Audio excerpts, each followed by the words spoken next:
falar de dízimo para mim é falar do início da minha conversão. Chegou um dia em que eu falei que eu queria conhecer o Senhor, eu queria entrar numa igreja, e eu procurei uma igreja onde eu morava, lá em Ribeirão das Neves. Encontrei a comunidade Vida Nova, uma igreja que eu amei durante muito tempo, fiquei lá. E o primeiro culto que eu participei na igreja, o pastor estava pregando sobre dízimo e oferta, um tema que para muitas pessoas pode ser repugnante, pode fazer a pessoa fazer cara feia, mas esse tema, ele entrou no meu coração de uma forma que eu falei, é esse Deus que eu quero conhecer, é esse Deus que muda uma história, que transforma, que faz milagres. E antes de aceitar Jesus como meu Salvador, eu falei que eu queria ser dizimista, eu falei, cara, que legal.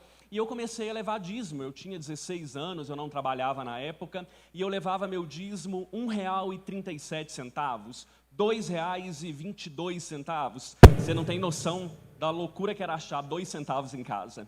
Mas um dízimo aparentemente insignificante no valor, para mim ele tinha um valor muito grande, porque eu aprendi que naquela época eu aprendi que se eu não dizimasse o pouquinho que eu recebia, se um dia eu viesse a receber muito, eu também não dizimaria. Então eu falava, Senhor, eu creio que um dia eu vou ter dízimos maiores. Hoje está na casa dos R$2, mas um dia vai ser maior.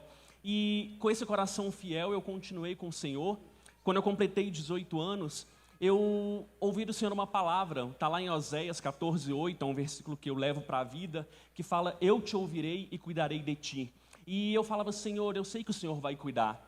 E eu queria fazer faculdade, a minha família não tem condição de pagar uma faculdade, eu morei metade da minha vida no Alto Veracruz, a outra metade em Ribeirão das Neves, e para mim tinha o ProUni na época, né? Eu não ia passar numa federal, me conheço. E eu fiz a inscrição no ProUni e eu não passei.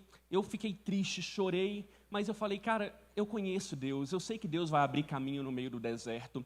E naquele ano, pela primeira vez na história, o governo lançou um ProUni no meio do ano. E eu passei numa das melhores faculdades daqui de Belo Horizonte, particulares. E aí eu trabalhava numa fábrica de refrigerante, carregando fardo de refrigerante.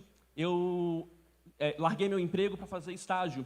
E aí entrou a minha primeira crise de fé com o dízimo, porque eu morava em Neves, eu gastava mais de R$200 de passagem na época para vir estudar em BH, e o estágio que eu conseguia era R$120 de bolsa. Eu virei para uma pessoa muito de fé, que eu confiava, e falei, eu não vou poder dizimar, não tem condição. E ela falou, Alisson, continue dizimando, continue crendo que Deus vai fazer milagre. E eu saí daquela conversa com a fé fortalecida, falei, Deus, eu vou ser dizimista, vou continuar. Não sei como que eu vou pagar passagem, como que eu vou pagar alimentação, mas vou continuar. E quando eu comecei o meu estágio, Deus ele abriu uma segunda porta de estágio. E os 2 estágios eu ganhava mais do que eu ganhava no meu emprego lá na fábrica. E aí chegou um momento em que, de novo, o Senhor me colocou numa situação muito complicada, porque o governo lançou uma lei do estágio e eu não poderia continuar com os meus 2 estágios que eu fazia na época. Eu ia ter que abrir a mão de um. E no mês em que o governo lançou a lei, o Senhor abriu uma outra porta de estágio, em que eu ganhava mais do que nos 2 estágios anteriores. E eu continuei trabalhando, estudando, fazendo a minha faculdade. E aí chegou um momento em que eu falei que eu não queria seguir carreira na área em que eu estudava. E eu queria prestar concurso público. E eu prestei o concurso na empresa dos meus sonhos e eu não passei. E aí eu fiquei triste, mas eu lembrei da promessa lá de Oséias, eu te ouvirei e cuidarei de você. E aí eu prestei o concurso numa outra empresa, passei muito mal classificado e comecei a orar. Falei, Deus, o Senhor pode abrir caminho no meio do deserto. E durante 2 anos eu orei, e até que o Senhor abriu a porta da empresa em que eu trabalho. E eu estou lá há 12 anos. E eu podia aqui testemunhar, nesses 12 anos, milagres, milagres, milagres, portas que o Senhor abriu que eram impossíveis de ser abertas, portas que o Senhor fechou que humanamente eram impossíveis de serem fechadas. Mas eu queria testemunhar do que aconteceu no último ano. Lá na empresa, nesses 12 anos, eu fui promovido algumas vezes, cheguei ao cargo de gerente lá na empresa, estava confortável, mas aí eu cismei que eu queria mudar de área. E aí eu entreguei a minha função de gerente, recomecei minha carreira numa outra área da empresa, uma área onde é que ninguém me conhecia, eu não conhecia ninguém, praticamente trabalhando dentro da mesma empresa, mas praticamente dentro de uma empresa nova. E o meu salário nessa transição de carreira, meu salário caiu pela metade. E aí entrou o meu segundo conflito de fé com o dízimo. E eu falei, Deus, a conta não vai fechar, os meus gastos que eu tenho mensais, o meu custo de vida não vai caber.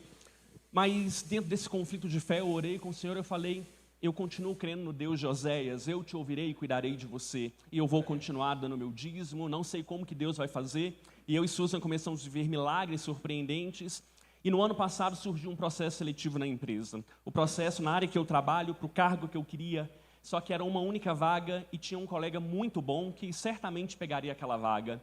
E aí nós oramos, crendo em Deus, fui para a entrevista, fui muito bem, e aí foram olhar os números, eu e esse colega muito bem, os meus números muito bons, os números do colega muito bom, e aí, como é que vai fazer? E nós orando, crendo no Senhor. Queridos, lá na empresa, lá toda a estrutura organizacional ela é fechada, então eu não consigo criar uma vaga, não consigo arranjar um funcionário, tudo é muito fechado lá. Eu trabalho há 12 anos e eu nunca vi isso acontecer. Tem colegas que trabalham na empresa há 20 anos e nunca viram acontecer. Mas no processo seletivo que eu fiz, o Senhor ele abriu uma porta onde não tem porta. E lá em Brasília conseguiram uma autorização para criar uma função para eu ser promovido na vaga que eu queria. Então, assim, o que eu queria te falar é o dízimo, ele tem um poder, sabe? Não é porque, dizima que você vai ser abençoado. Não, não é teologia da prosperidade, mas o Senhor, ele honra a fidelidade. Então, o que eu queria te dizer, assim, talvez hoje você não está dizimando, porque tem pouco dinheiro, Deus, ele abençoa o seu pouco e Deus te multiplica. E o que eu quero te incentivar com esse testemunho é crer num Deus que transforma a vida, num Deus que te ouve, num Deus que cuida de você e num Deus que te dá todos os frutos que você precisa.